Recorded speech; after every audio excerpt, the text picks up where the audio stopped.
A veces, los secretos más profundos no se esconden en la oscuridad, sino en lo que nadie se atreve a decir. Esta es una historia de hilos rojos, silencios heredados y verdades que, al salir a la luz, ya llegan demasiado tarde. ¿Desde dónde estás escuchando esta historia? ¿Y qué hora es allí? Cuéntamelo en los comentarios. Vamos a descubrir el misterio. Había algo peculiar en el silencio de Valdearena.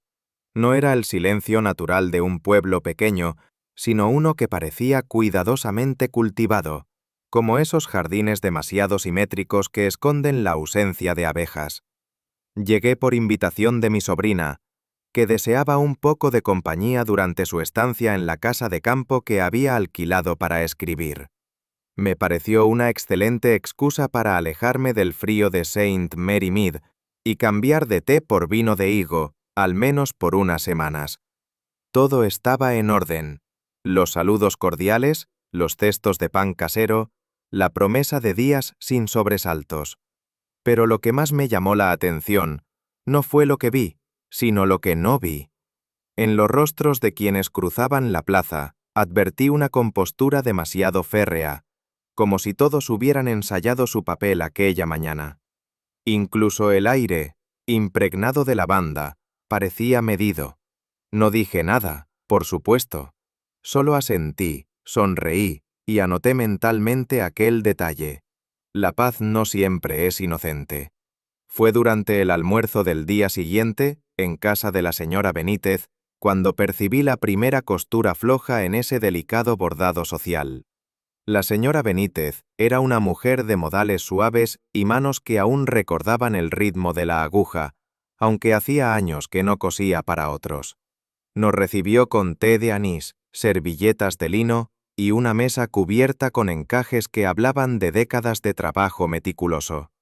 A su alrededor, otras mujeres del pueblo asentían con respeto. Me mostró con orgullo su caja de hilos antiguos, clasificando los colores como si fuesen gemas: azul celeste para bautizos, dorado para bodas, negro para luto y rojo. Siempre guardé el rojo aparte, dijo con una sonrisa. No es para cualquier cosa. La frase quedó suspendida, como si fuera demasiado grande para aquel comedor soleado. Observé sus manos al cerrar la tapa. Temblaban apenas, como si algún recuerdo se le hubiera escapado sin permiso. Las natillas tenían un ligero aroma a canela, y el murmullo de las voces se mezclaba con el chasquido de cucharillas y los roces suaves de los manteles. Era un ambiente grato, cuidadosamente tejido para no parecer demasiado formal ni demasiado familiar. Las conversaciones fluían como suele ocurrir entre mujeres que comparten secreto. Carácter discreto. Me interesó saber que vivía sola con su madre y que recibía encargos de casi todo el pueblo. Alguien insinuó que tenía un admirador callado, aunque no se nombró a nadie. Me limité a escuchar. Aquellas frases cortas, sin contexto, a menudo revelan más de lo que pretenden. En pueblos pequeños, los silencios son como alfileres. Nunca están allí por accidente. Fue la señora Benítez quien, sin levantar la voz ni alterar el ritmo de su relato, soltó de pronto la frase que cambió la temperatura en la habitación. «Curioso», dijo, mientras revolvía con los dedos una bandeja de botones. «Me ha desaparecido un ovillo de hilo rojo. Justo el más antiguo. No es cosa de risa, ¿eh?» El comentario pareció deslizarse por la mesa como una sombra. Las cucharillas cesaron brevemente su tintineo. Una de las mujeres fingió no haber oído. Otra se levantó a buscar más azúcar, aunque el azucarero aún estaba lleno. Solo yo mantuve los ojos en la caja abierta. Los hilos estaban ordenados con precisión, salvo un hueco notorio en la esquina inferior. Era como si una nota disonante se hubiese colado en una pieza musical perfectamente afinada. No dije nada en ese momento, pero algo en mí se tensó, no por el ovillo en sí, sino por lo que no se dijo tras su ausencia. Fue Clara quien palideció, no bruscamente, como alguien que recibe una noticia terrible, sino con esa delicadeza que solo perciben los ojos entrenados para notar matices. Estaba sentada al extremo de la mesa, con las manos reposando sobre un pañuelo que bordaba con esmero. Cuando escuchó la palabra rojo, su aguja se detuvo a medio trayecto, como si la hebra se hubiese tensado desde dentro. No levantó la vista. Siguió bordando, pero el ritmo cambió. Las puntadas se volvieron más apretadas, más nerviosas. La señora que estaba a su lado, una mujer de edad avanzada con rostro amable, le tocó brevemente el brazo. Clara murmuró algo ininteligible y volvió a su labor con una rigidez que no encajaba con la dulzura que todos le atribuían. Nadie más pareció notarlo, o quizá prefirieron no hacerlo. Yo, en cambio, sentí que acababa de escuchar un susurro que no venía de su boca, sino de su reacción. Y en Valdearena, los susurros más peligrosos no hacen ruido. Cuando la comida terminó, las risas parecieron más altas, más prolongadas, pero también más frágiles. Las mujeres se levantaron con movimientos excesivamente animados, comentando lo delicioso que había estado todo, lo bien que venía una reunión así de vez en cuando. La señora Benítez sonreía, aunque no con la misma soltura de antes. Clara fue la primera en marcharse, alegando que su madre la esperaba para merendar. Observé cómo cada mujer tomaba su bolso, su sombrero, sus palabras de despedida. El orden fue perfecto, y sin embargo, todo me resultó artificial, como si se hubiera cosido una escena encima de otra, ocultando lo que no debía verse. Mi sobrina me miró con curiosidad al salir. «¿Qué piensas, tía Jane?» «Que el hilo rojo no se ha perdido. Está en alguna parte, y alguien en esta sala sabe exactamente por qué».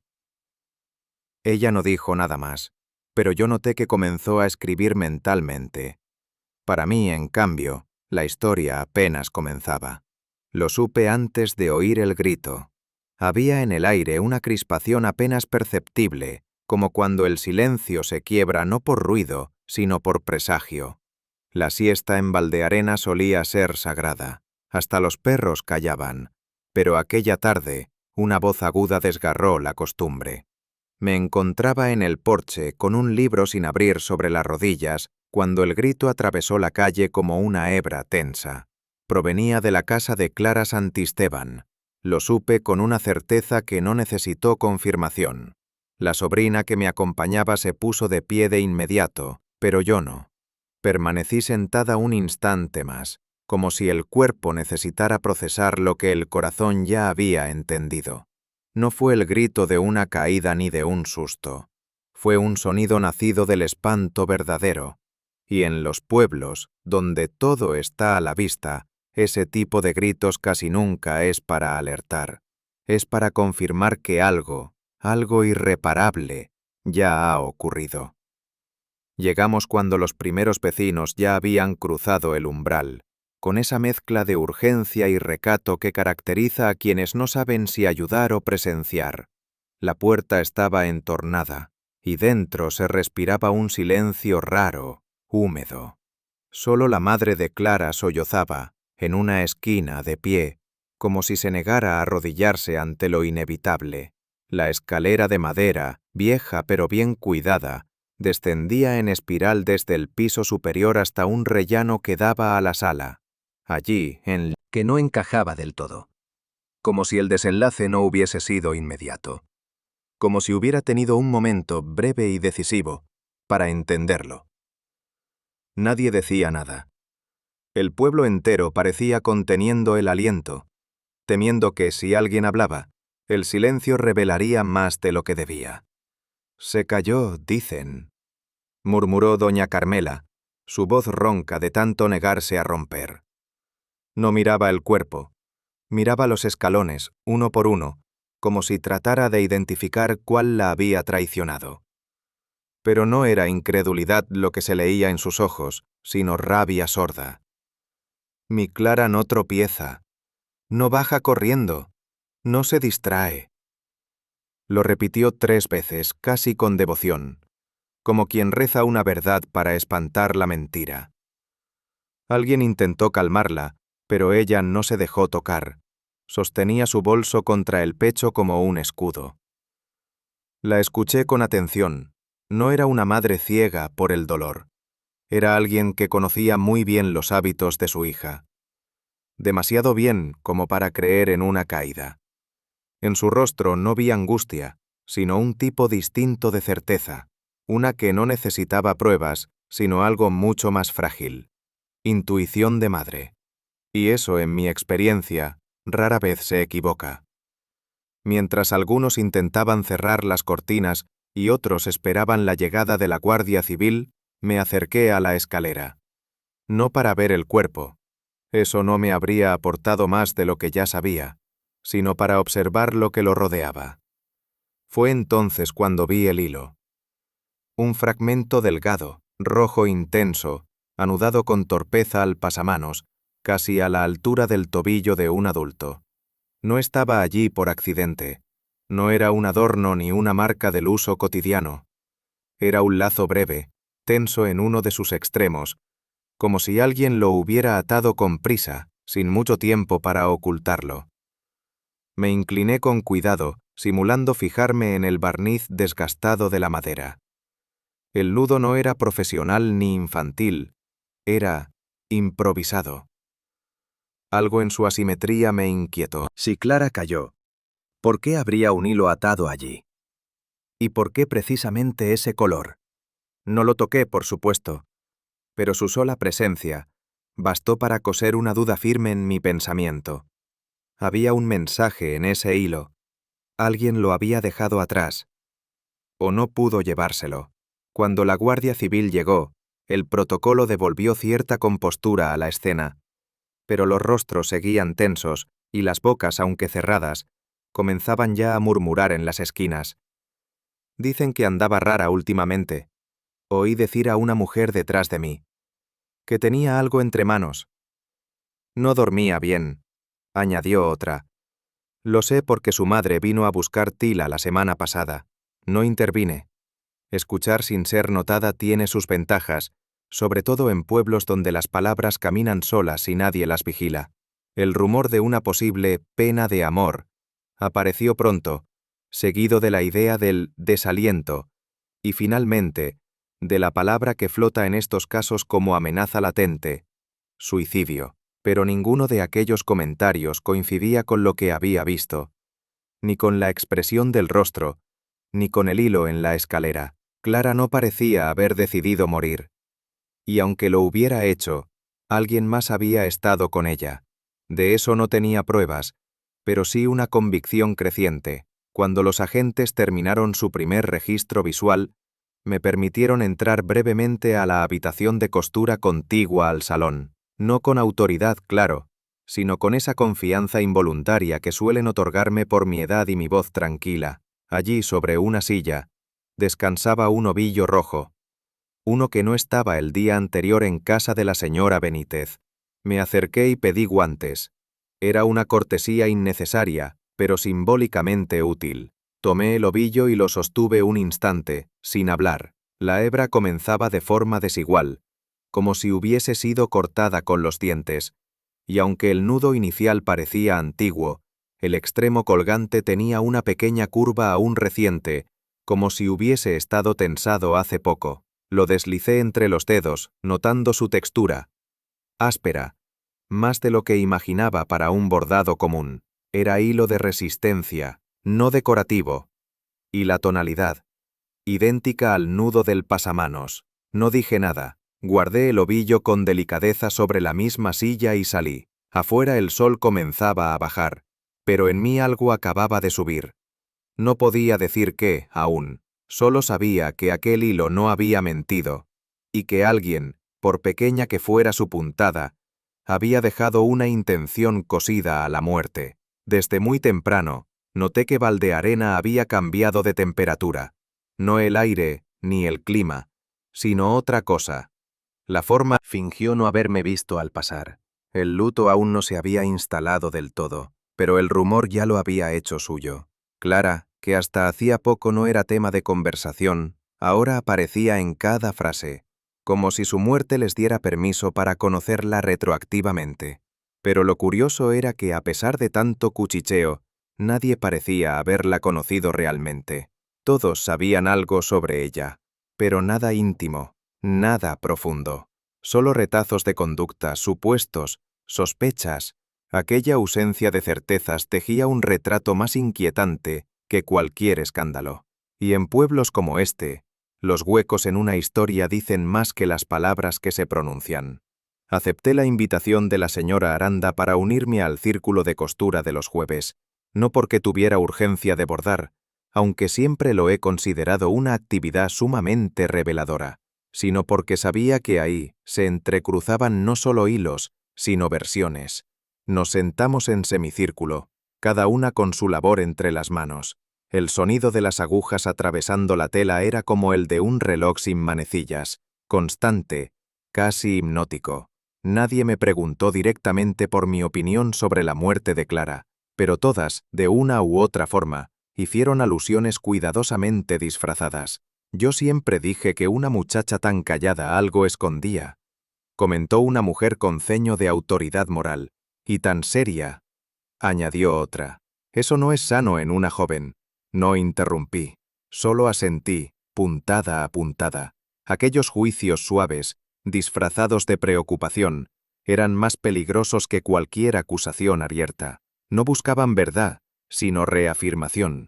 Pero mientras los dedos de las demás hilaban tela, yo hilaba silencios, y en esos silencios empezaban a aparecer los primeros nudos reales. La llegada del joven maestro, don Elías, alteró brevemente la armonía del grupo.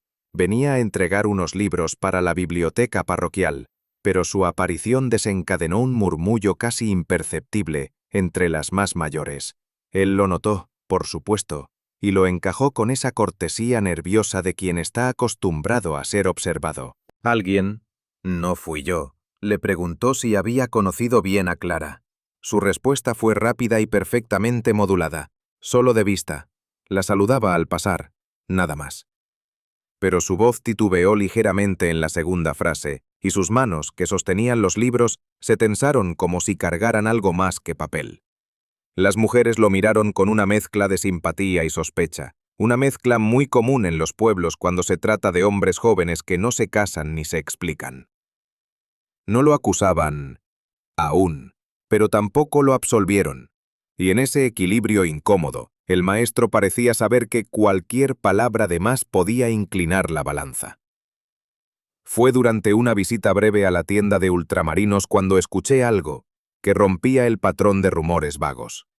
La tendera, una mujer menuda y de expresión inquieta, hablaba con otra clienta mientras pesaba lentejas. La vi contando billetes en una caja de galletas. Billetes, sí, no sellos ni botones. Y no eran pocos. La frase se deslizó como una astilla. Fingí observar una bolsa de té mientras escuchaba el resto. Dijo que era de alguien que lo guardaba por si acaso. Por si acaso. Dos palabras que nunca suenan inocentes cuando se trata de dinero. Me acerqué con naturalidad y pregunté por un tipo de hilo muy específico que, según ella, solo Clara sabía preparar. La tendera me miró un segundo más de lo normal antes de contestar. Sí, Clara sabía muchas cosas, pero no hablaba de ninguna. Lo dijo en voz baja, pero no lo susurró. Era una afirmación, no un temor. Y ese detalle, ese cambio imperceptible de tono, me dio a entender que lo que Clara callaba podía haber comprometido a más de una conciencia en ese pueblo. Regresé a la reunión de costura con más preguntas que certezas. Me senté junto a la joven viuda de ojos tristes, Teresa, que apenas hablaba, pero cuya aguja se movía con una precisión casi compulsiva. Me limité a observar durante un rato, hasta que, con el tono más casual posible, lancé una pequeña frase al aire. Clara bordaba con hilo rojo cuando quería expresar algo que no podía decir en voz alta. ¿Lo sabían? El silencio fue inmediato. Luego una de las mujeres se rió sin convicción, otra carraspeó, y Teresa se detuvo. Solo un instante, pero la tensión en su brazo delató más que cualquier palabra. No miró a nadie, simplemente dejó la aguja sobre la mesa y se levantó, murmurando que necesitaba aire. Nadie la detuvo. Nadie hizo preguntas. Yo tampoco, pero su reacción me habló de un vínculo, no necesariamente culpable, pero sí cargado de algo no resuelto. una emoción fuerte que se ocultaba detrás de la compostura. Las emociones en los pueblos. Doña Remedios, creo que se llamaba, me tomó del brazo con una suavidad sorprendente. ¿Puedo hablarle un momento, señorita Marple? Asentí y caminamos unos pasos hacia un seto florido, lejos de los oídos jóvenes. Sus ojos, diminutos pero agudos, se fijaron en los míos con una mezcla de temor y necesidad. Yo la vi. A Clara. Discutía con alguien junto al pozo. No supe quién era. Estaba oscuro. Pero ella alzaba la voz. Nunca la había oído así. ¿Cuándo fue eso? Pregunté con cautela. La noche antes, tarde. Volvía de casa de mi sobrina y pasé por la plaza. Ella no me vio. Él tampoco. ¿Él? ¿Está segura? No respondió de inmediato. Bajó la vista hacia sus manos, retorcidas por la edad. Era una figura masculina. Eso es todo lo que puedo decir. No lo vi, pero supe que era un hombre. Por cómo la escuchaba, por cómo callaba. Quise preguntar más, pero doña Remedios me soltó con delicadeza y se marchó despacio, como si acabara de traicionar algo antiguo. O tal vez, a alguien. Tras la conversación con doña Remedios, algo en mi interior se tensó como el hilo al borde de romperse. Al día siguiente, sugerí a mi sobrina que revisáramos cuidadosamente las pertenencias de Clara. Lo hicimos con respeto, sin tocar lo esencial, pero con la mirada atenta de quien sabe que lo olvidado a veces habla más que lo evidente. Fue mi sobrina quien la encontró. En el segundo cajón de una cómoda estrecha, entre pañuelos antiguos y servilletas bordadas, estaba doblada una tela blanca del tamaño de una libreta.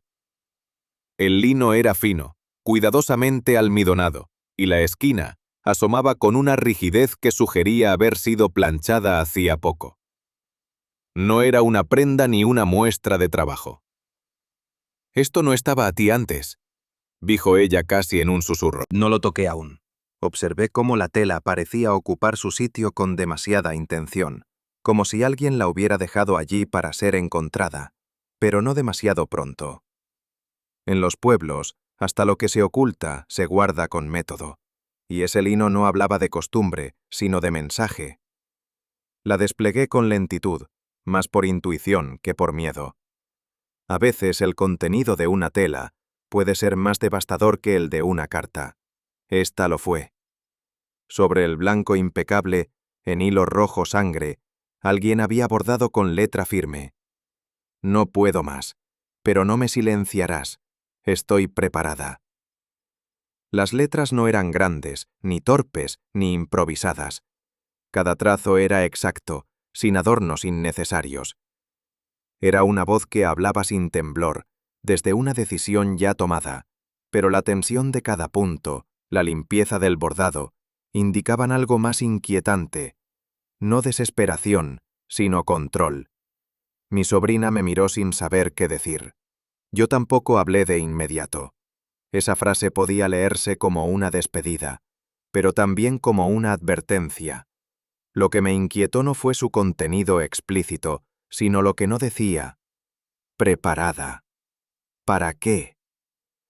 Ninguna fecha, ningún destinatario, solo una declaración que parecía querer permanecer más tiempo oculta, y sin embargo, allí estaba, a la espera de ojos que supieran leer entre puntadas.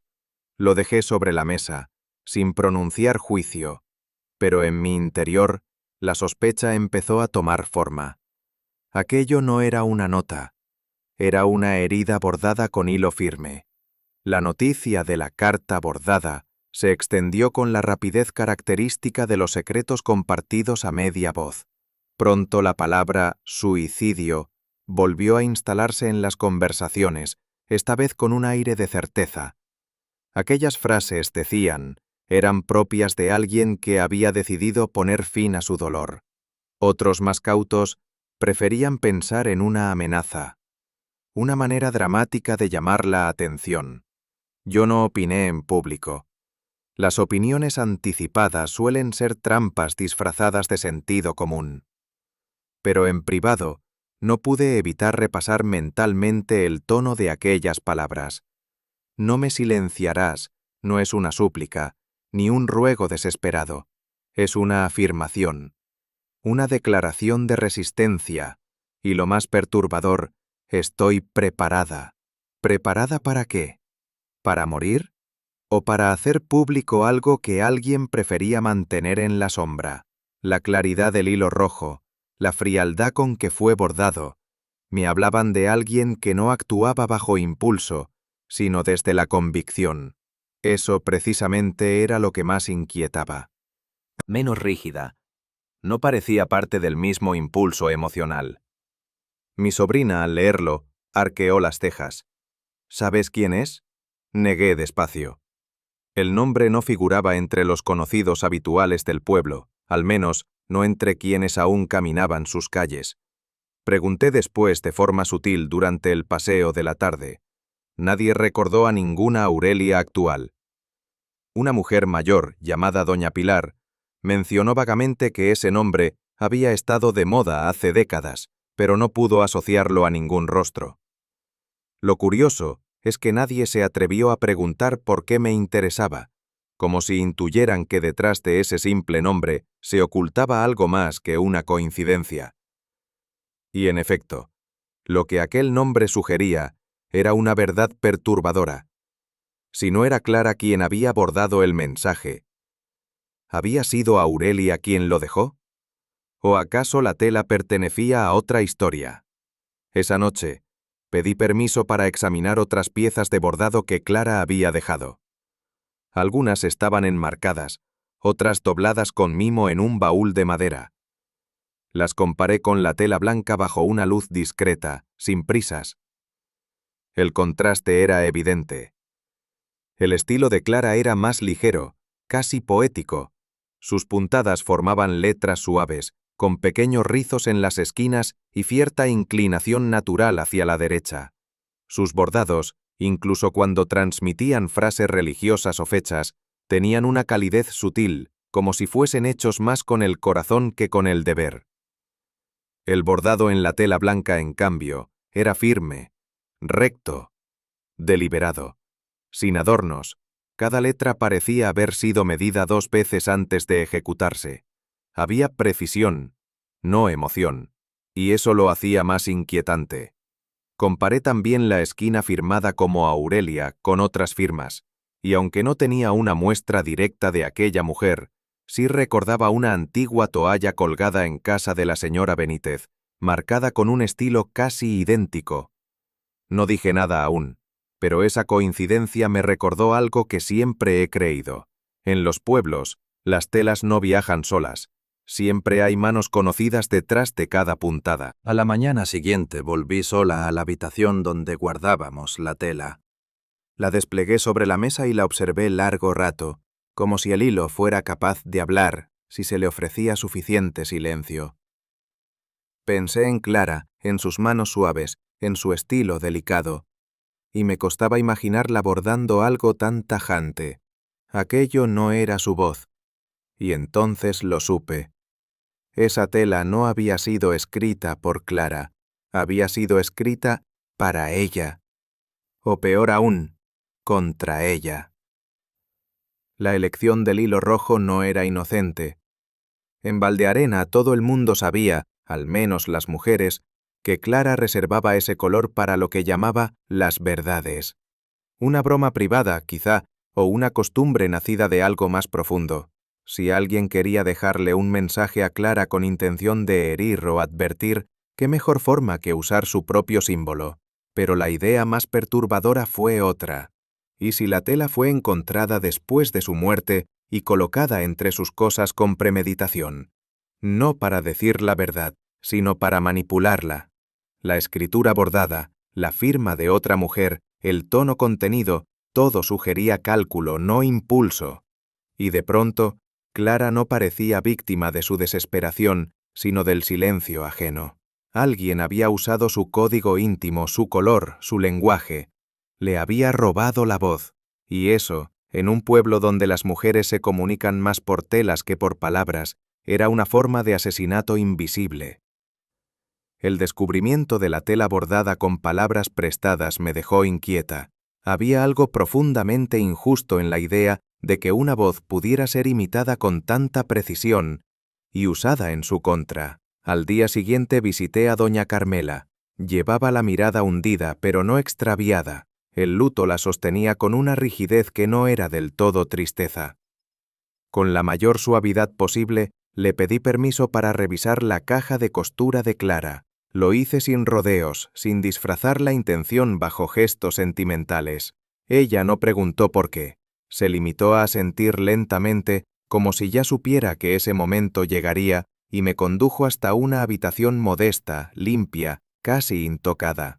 Era muy cuidadosa, dijo en voz baja, y salió sin añadir nada más. La caja estaba sobre una mesita, cerrada con un broche metálico que no oponía resistencia. Al abrirla, supe que no estaba ante simples herramientas de trabajo. Cada hilo, cada dedal, cada alfiler, parecía contener una historia no dicha, y yo estaba a punto de desatar una de ellas. La disposición era impecable, las madejas ordenadas por color, las agujas alineadas sobre un pequeño cojín en forma de flor, los dedales antiguos acomodados como piezas de colección, pero los extremos. No era un final suave, ni una hebra suelta. Era una interrupción, como si alguien hubiera tenido que arrancarla de forma rápida, quizás sin tijeras. La madeja, aunque enrollada con esmero, mostraba señales de haber sido usada de forma reciente. Un ligero abultamiento en el centro, una torsión mínima que solo puede percibir quien ha bordado con regularidad. No estaba allí por rutina. Clara, o alguien muy cercano, había trabajado con ese hilo hacía muy poco. Y si era el mismo hilo que formaba el mensaje, entonces aquello no era solo una coincidencia cromática. Era un vínculo, uno que alguien había tratado de ocultar, pero no lo suficiente. Al retirar la madeja y levantar el compartimento inferior de la caja, ese espacio secreto que muchas mujeres reservan para objetos que no desean mostrar ni siquiera a sí mismas, hallé lo que en un primer momento me pareció una sombra, pero al inclinar la cabeza, la sombra no desapareció. Era una mancha, minúscula, apenas perceptible, un trazo marrón rojizo que se aferraba a la madera con terquedad. No era vino, no había fragancia ni señal de humedad, tampoco tinta. La forma irregular y el leve brillo lo descartaban. Toqué con la yema del guante, sintiendo la rugosidad de algo que se había secado allí hacía días, quizás semanas. No hice preguntas, ni a doña Carmela, ni a mí misma. Las respuestas vendrían solas, con el tiempo y la secuencia correcta de observaciones. Lo único que sabía entonces era que esa mancha no pertenecía al mundo inocuo del bordado. No era de este espacio. Una mujer que guarda sus hilos con devoción no permite derrames, a menos, claro, que lo que se derrame no esté destinado a ser limpiado, sino a ser olvidado. Debajo de un pliego de encaje amarillento y un pedazo de cartón rígido, encontré la última capa. Siempre hay una última capa. Y allí, como si resistiera salir a la luz, yacía una fotografía antigua, rectangular, de bordes doblados, aún entera salvo por un detalle esencial. Había sido partida en dos, no con violencia, sino con deliberación. La mitad restante mostraba a Clara, joven, con el cabello recogido de forma distinta a como solía llevarlo. Sonreía, pero no a la cámara. Sonreía a quien estaba a su lado. Una figura que había sido arrancada con precisión quirúrgica. Solo quedaba un hombro masculino, parte de una mano, y la insinuación de un perfil ausente. Era una imagen íntima, demasiado para dejarse a la vista. No parecía una fotografía familiar ni social. Tenía esa calidad privada que solo se comparte con quien está al otro lado del encuadre. La habían roto, sí, pero no desechado. Guardarla así, incompleta, era más una declaración que una omisión. Lo que faltaba no era solo el rostro de alguien, sino la voluntad de recordarlo sin nombrarlo. Y ese tipo de recuerdo siempre apunta al origen del dolor. Miré con atención el gesto de Clara en la foto. No era una sonrisa amplia ni una de cortesía. Era una expresión leve, íntima, sostenida, como quien se siente visto y aceptado. Sus hombros estaban relajados, el cuello ligeramente inclinado hacia la figura ausente. El cuerpo hablaba con una sinceridad que las palabras rara vez alcanzan. Esa cercanía física, invisible pero palpable, no se consigue con cualquiera. Era la postura de alguien que se siente protegido, no dominado, y eso hacía aún más desconcertante el hecho de que la imagen hubiese sido mutilada con tanta frialdad. Quien arrancó esa mitad no lo hizo por despecho. Lo hizo por necesidad, una necesidad de romper algo que había sido hermoso o peligroso, tal vez ambas cosas. Lo que me resultaba más perturbador era la decisión de conservar el resto, como si mirar a Clara sola, incompleta, fuese menos doloroso que admitir lo que realmente se había perdido. Cerré la caja con el mismo cuidado con que la había abierto. No quise alterarla más. Había encontrado lo que no buscaba. Fragmentos. Pedazos sueltos de una historia sin testigos. El hilo cortado, la mancha seca, la foto incompleta. Ninguna de esas cosas por sí sola probaba nada, pero juntas comenzaban a insinuar una narrativa que el pueblo no conocía, o no quería conocer. En Valdearena, los secretos no se gritan, se bordan. Se esconden en cajas, entre telas o detrás de una sonrisa demasiado bien planchada. Clara no había dejado una confesión. Otros lo habían hecho por ella, con gestos, con sílabas. Otras muertas habían empezado a hablar con claridad inquietante. Asistí a misa por cortesía, no por costumbre. Siempre he considerado que los templos rurales guardan más que plegarias. Son pequeños teatros donde lo no dicho se revela a través del cuerpo. Aquel domingo el joven maestro, don Elías, fue invitado a leer el Evangelio. Subió al púlpito con paso medido, ligeramente más rígido que en ocasiones anteriores. Sostenía el misal como si le pesara. Al principio su voz fue firme, pero apenas iniciada la lectura del pasaje, uno que hablaba de la luz puesta sobre el candelero y no bajo el celemín, la seguridad se le quebró. Tartamudeó. Repitió una frase, y luego otra. Las palabras se enredaban en su boca como hilos mal anudados. El pueblo escuchaba en un silencio denso, respetuoso. Pero yo no atendía al texto, sino a la respiración que se aceleraba, a la rigidez que ascendía desde sus tobillos hasta los hombros. No era olvido ni nerviosismo común. Era distracción por pensamiento no resuelto. Y en Valdearena, cuando un hombre tropieza al leer sobre la verdad, suele ser porque está luchando con la suya. Cuando terminó la lectura, don Elías descendió del púlpito con un movimiento casi forzado. Antes de llegar a su banco, sacó un pañuelo blanco del bolsillo y se secó la frente. Lo hizo con un gesto rápido, mecánico, pero no fue eso lo que me llamó la atención. Fue el momento. El versículo que acababa de leer hablaba de que nada hay encubierto que no haya de ser revelado. En ese instante exacto, su mano subió hacia la frente. Un reflejo, sin duda, pero no todos los reflejos son inocentes. El sudor en la frente de un hombre puede deberse al calor, al esfuerzo o al miedo. En este caso no hacía calor, el esfuerzo había sido mínimo, y el miedo se le escapaba por los poros. No miró al altar, tampoco a la congregación. Bajó la cabeza y fijó la vista en el misal como si le hablara. A veces, cuando alguien se limpia la frente, en realidad está intentando limpiar el pensamiento. Pero el pensamiento, cuando esconde algo, se adhiere como humedad a las paredes de la conciencia.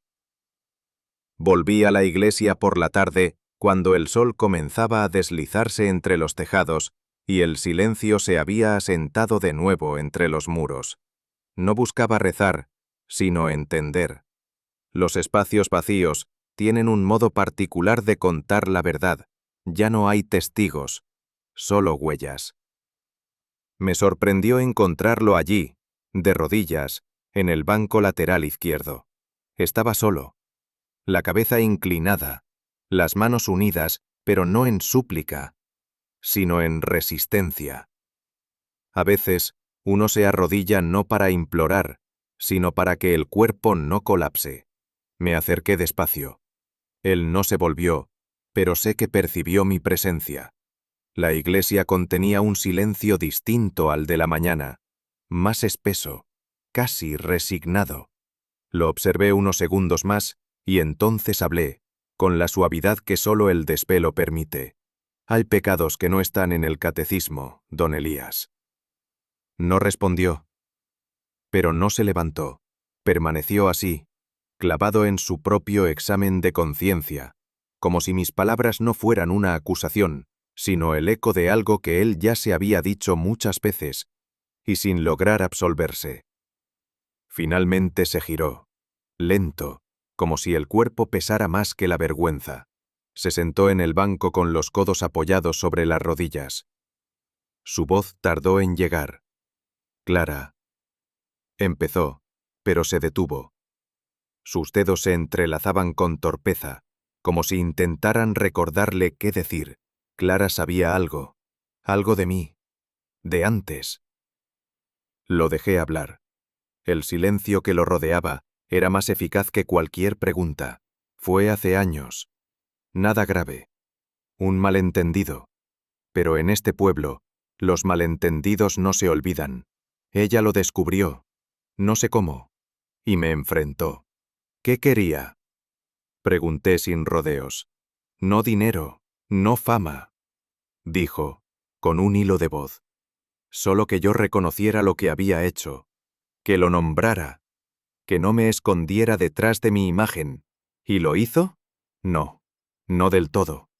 Yo le pedí tiempo.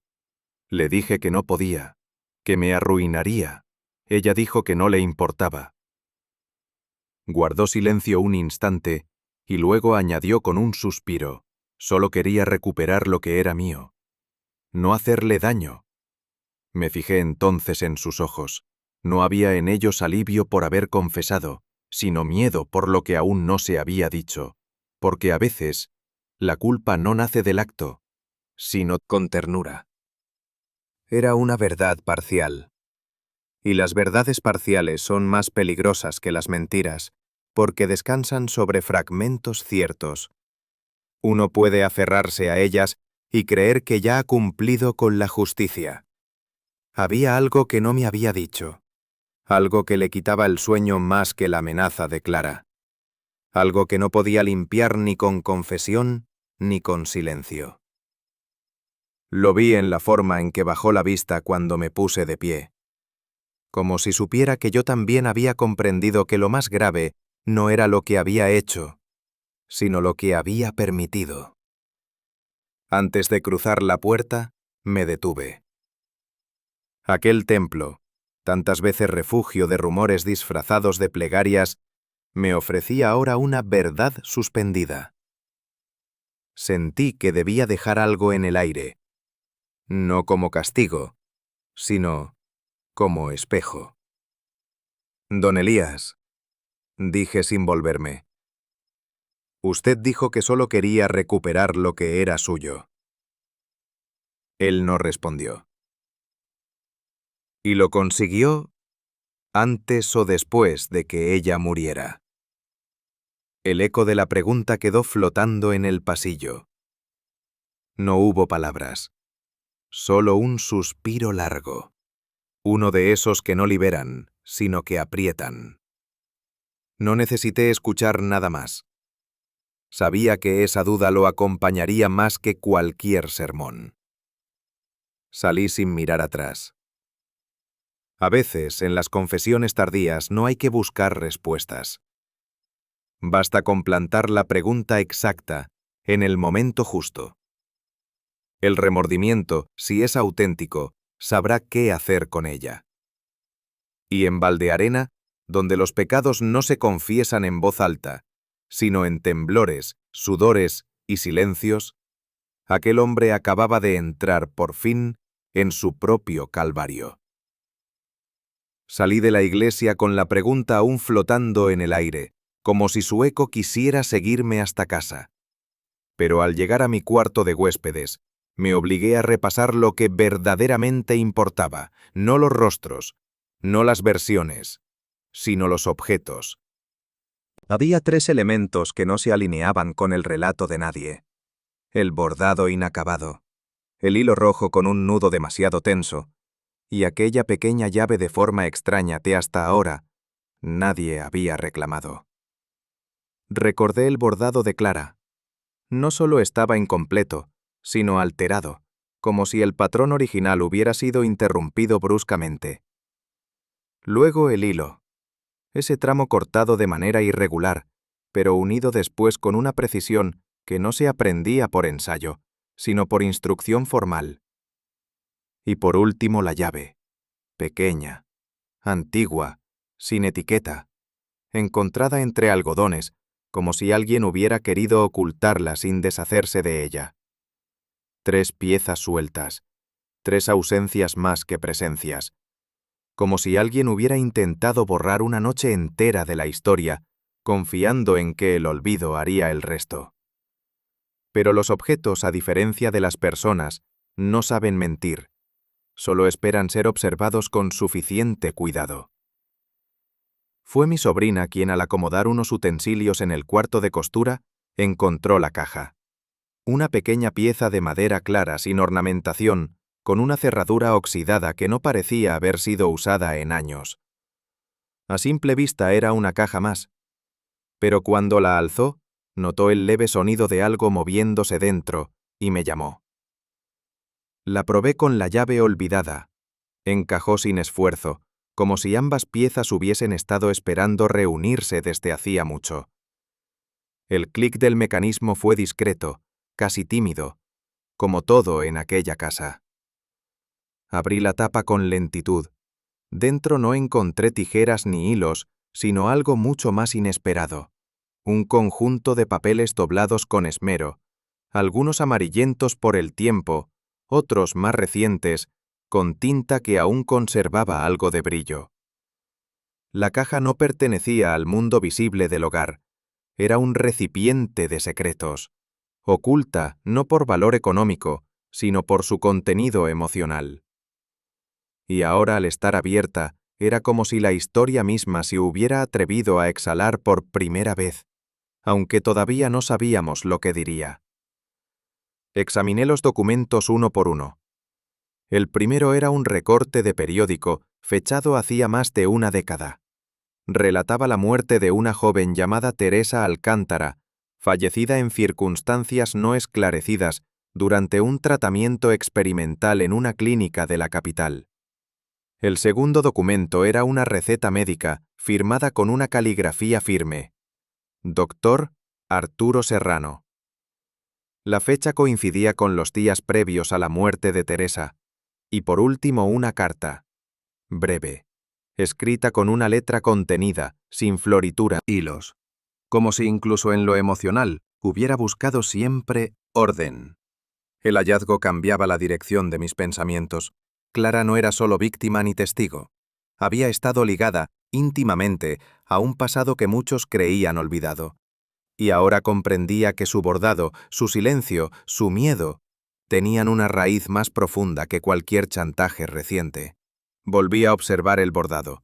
Ya no lo vi como una pieza decorativa inconclusa, sino como un mensaje codificado. Cada palabra, cada punto, cada elección de hilo tenía una intención. La frase bordada, no todo lo que se cose se remienda, no era un capricho ni una ocurrencia irónica, era una advertencia. Pensé en cómo Clara había bordado durante semanas sin mostrar su trabajo a nadie. Cómo evitaba que las vecinas lo comentaran, cómo escondía la tela bajo capas de encaje cuando llegaba visita. No era pudor, era estrategia. Comprendí entonces que Clara no bordaba para ella, bordaba para alguien que debía leer entre hilos, alguien que conocía el lenguaje del punto de cruz, alguien que, como el doctor Serrano, había aprendido a ver en los detalles clínicos un síntoma o una amenaza. El bordado no era arte, era un mensaje, Una última forma de hablar cuando la voz ya no era segura. Una manera de exponer sin delatar, de resistir sin confrontar. Y lo más inquietante era saber que quizá el destinatario sí lo había entendido, y que por eso el bordado había quedado a medio terminar. Poco después me uní a un grupo de mujeres en la plaza, bajo el pretexto de comentar las flores nuevas del jardín parroquial. Conversaciones así, entre canteros y rosales, suelen ser más reveladoras que cualquier interrogatorio.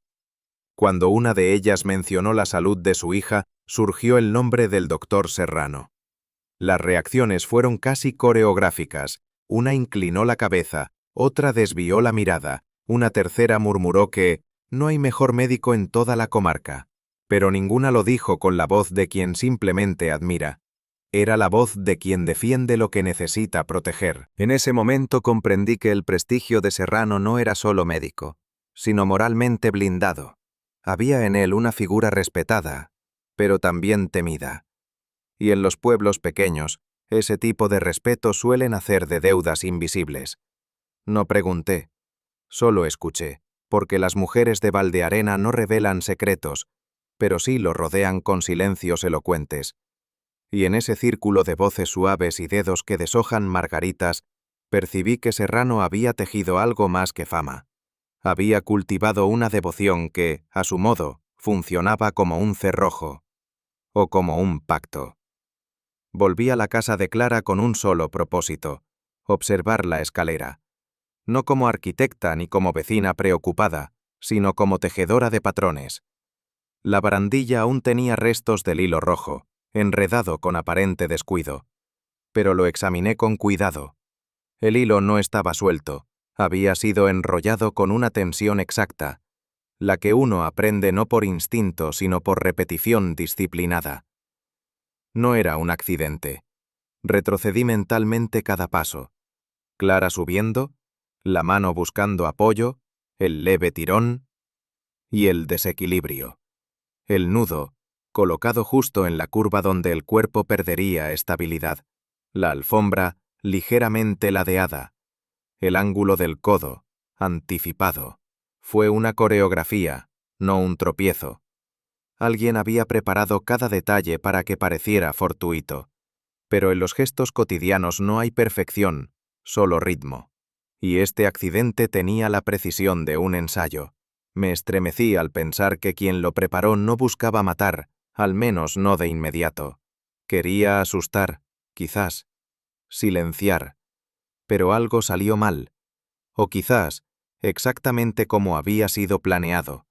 El bordado quedó inacabado.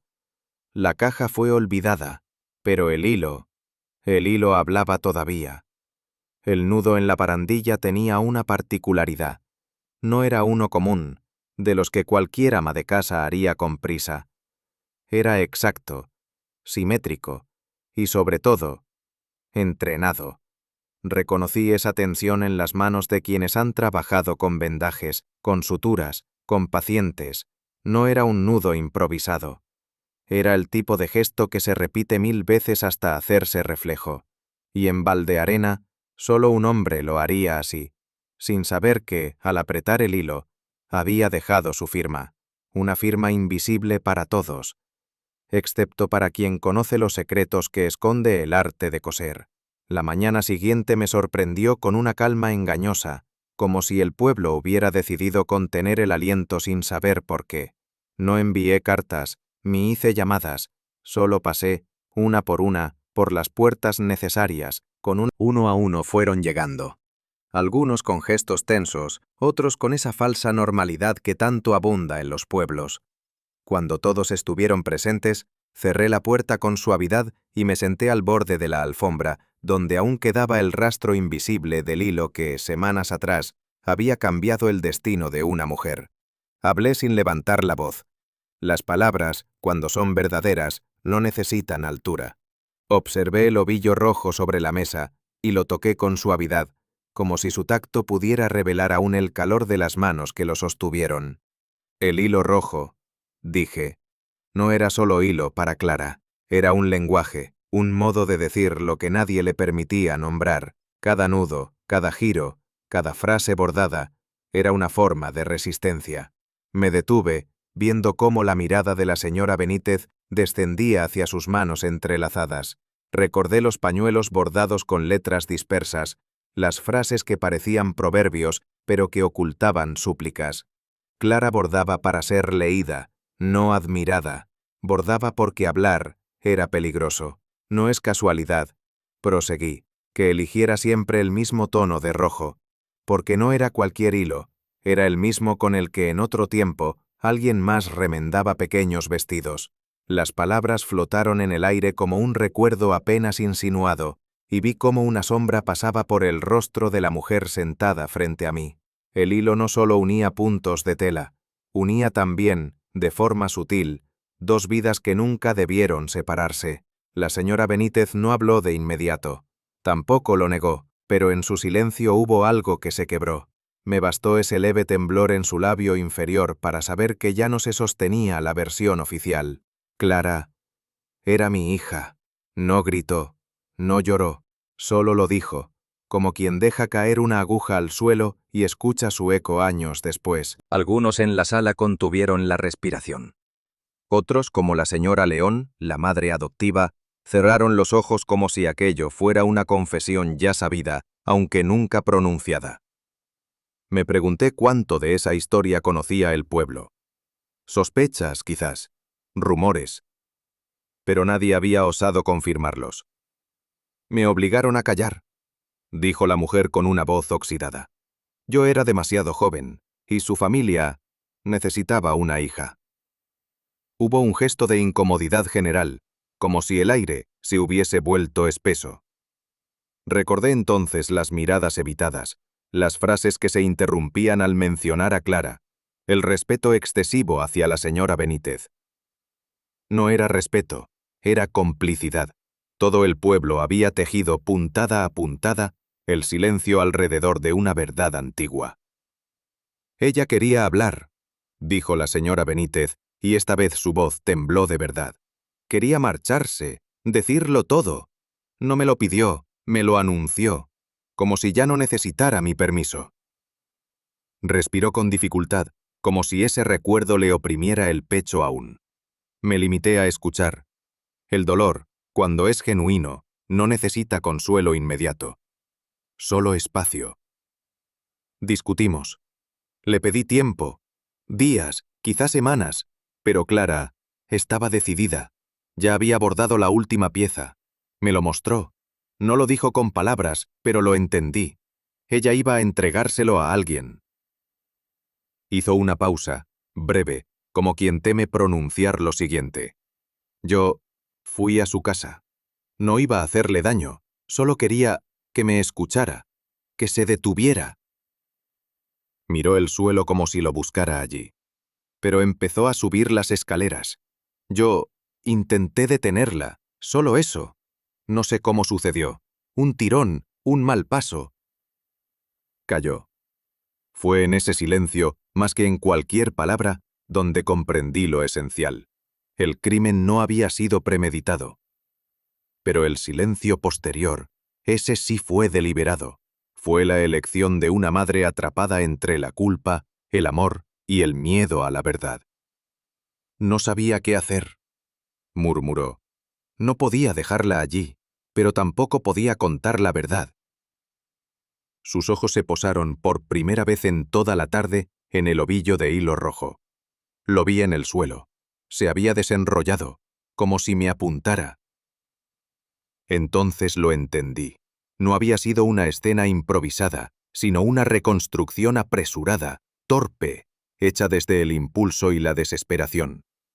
La señora Benítez había intentado simular una caída doméstica, un accidente banal, pero su mayor error no fue técnico, sino emocional. Lo até a la barandilla, certezas. La señora Benítez no pidió perdón, tampoco lo justificó. Solo miró el suelo y con voz apagada, pronunció lo único que quizá podía decir. Pensé que si no decía nada, no sería real. No hubo respuesta inmediata. Solo el ruido lejano de una taza que alguien devolvió con torpeza a su plato. El peso de las palabras no dichas llenó la sala más que cualquier verdad. Me pregunté cuántas otras cosas cuántos silencios, cuántas decisiones habían nacido del mismo razonamiento. Yo me levanté sin hacer ruido. Había terminado. No la justicia ni el escándalo, sino la comprensión. Lo que debía saberse ya estaba dicho, y lo que no se nombraría jamás, quedaría, como tantas otras cosas, bordado en el reverso de la historia. La primavera había llegado con esa dulzura lenta que transforma los rincones sin estridencias. En el jardín, el almendro empezaba a florecer como si no supieran nada del invierno que lo precedió. Mi sobrina y yo tomábamos el té en silencio. No era incómodo ni tenso, era un silencio compartido, de esos que no necesitan ser llenados porque ya contienen lo necesario. Ella revolvía su taza sin prisa y yo observaba las primeras flores que caían suavemente sobre la hierba. No hablábamos del caso, ni de la confesión, ni del ovillo de hilo rojo que aún guardaba en una cajita junto al dedal. Pero ambas pensábamos en ello, como se piensa en algo que ya ha pasado, pero que no ha terminado del todo. El pueblo se había replegado sobre sí mismo, con la misma dignidad con la que ignora ciertas desgracias, sin negarlas, pero sin nombrarlas. Y quizá eso estaba bien. Hay heridas que no necesitan aire, sino sombra. Y aunque la verdad se había dicho, aún flotaba en el ambiente la sensación de que algo esencial, algo humano y trágico, no podía ser explicado tan fácilmente. Fue ella quien rompió el silencio, no de manera brusca, sino como si la pregunta le hubiera estado pesando en los labios desde hacía días. ¿Cree usted que fue una asesina cruel? No respondí de inmediato. En su voz no había acusación, ni siquiera juicio, solo esa mezcla de asombro y tristeza que se instala cuando se ha visto a alguien derrumbarse desde lo alto de una imagen construida durante años. Cruel, repetí suavemente. No creo que lo fuera en el sentido que esa palabra suele implicar. No hubo placer en lo que hizo, ni frialdad, ni rencor. Ella me miró, aún esperando más, y yo me tomé un momento para recordar el rostro de la señora Benítez aquella tarde, sus manos apretadas, la forma en que miraba el suelo como si deseara que la tierra la tragara. Fue otra clase de impulso. Dije finalmente, un amor mal entendido, un miedo que no supo nombrarse a tiempo. Fue una acción desesperada, no deliberada, y la desesperación, cuando no encuentra salida, a veces se disfraza de fuerza, pero no lo es. Mi sobrina asintió, pero no dijo nada más. A veces, saber que alguien no es cruel, no basta para perdonarlo. Mientras observaba cómo el viento arrastraba pétalos del almendro, pensé en todas las vidas construidas a base de lo no dicho. La señora Benítez no fue una criminal por naturaleza. Fue, ante todo, una mujer que había aprendido a abordar su existencia con silencios. Silencios heredados, tal vez, de una época en la que las mujeres callaban para no desentonar, en la que la verdad se disfrazaba de obediencia y la maternidad se vivía a veces entre sombras prestadas. ¿Cuántas veces habrá deseado decir, es mi hija? ¿Cuántas veces se lo habrá gritado a sí misma en secreto, sin atreverse a romper el pacto tácito del pueblo? Number no fue una asesina, fue una madre que no supo serlo a la vista de todos. Y cuando Clara quiso por fin vivir con voz propia, ese viejo muro de represión, levantado durante años con gestos, costumbres y miradas, no supo cómo ceder sin derrumbarse por completo. Quizá por eso bordaba tan bien Clara, porque de su madre, sin saberlo, había aprendido que a veces lo único que queda es decir con hilo lo que la boca no puede nombrar. El crimen, si acaso puede llamarse así, no nació del odio, no hubo frialdad ni cálculo. Quien protege un último secreto, sin medir consecuencias, pero esa falta de intención no cambia el desenlace. Clara está muerta, y por mucho que lo comprenda, no puedo decir que haya justicia en lo ocurrido. La verdad, una vez dicha, no repara lo que fue quebrado, solo revela el contorno de la pérdida. Algunos pensarán que eso basta, que saber es suficiente. Pero yo he aprendido, en los años que llevo observando los pequeños hilos de la vida, que hay verdades que llegan demasiado tarde, que una revelación puede iluminar, pero también herir. La señora Benítez vive, respira, Recibe miradas que ni la condenan ni la absuelven, y tal vez eso sea su castigo más duradero, saber que, aun sin querer, fue autora de una tragedia que no podrá ser olvidada ni completamente comprendida. El té se había enfriado, y las flores caían, una a una, como si el tiempo decidiera marcar el fin de la tarde con una delicadeza calculada. Mi sobrina no volvió a hablar, pero yo, tras unos minutos, murmuré en voz baja, más para mí que para ella: cuántas verdades no dichas se disfrazan de accidentes. Ella giró apenas el rostro, como quien no quiere romper el hechizo de una reflexión nacida sin aviso. No esperaba respuesta. Sabía que era una pregunta que no buscaba solución, sino permanencia. Pensé entonces en otras historias, en hombres que se alejaron sin explicaciones, en mujeres que dejaron cartas que nunca enviaron, en amistades que se rompieron por un malentendido jamás aclarado. Cuántos dramas menores, y algunos terribles, se deslizan bajo la apariencia de lo fortuito, del error, de la torpeza. Pero yo ya había aprendido que, a menudo, lo verdaderamente decisivo ocurre antes de que suceda el hecho visible, en la omisión, en la pausa, en esa fracción de segundo donde alguien elige no decir, no mirar, no actuar. Y entonces, sin saberlo, ya ha comenzado el misterio. Y así, bajo el almendro en flor, la verdad se deslizó sin estruendo, como un pétalo que cae sin quererlo. No hubo héroes ni villanos, solo personas que tejieron sus días con miedo, ternura o culpa. A veces, lo que no se dice pesa más que cualquier palabra, y un nudo mal hecho puede ser tan revelador como una confesión. ¿Tú también has guardado un silencio que cambió el curso de algo? Déjamelo en los comentarios. Me encantaría leerte. Si esta historia te hizo pensar, te invito a dejar un like, compartirla con quien sepa leer entre líneas y suscribirte para más misterios como este.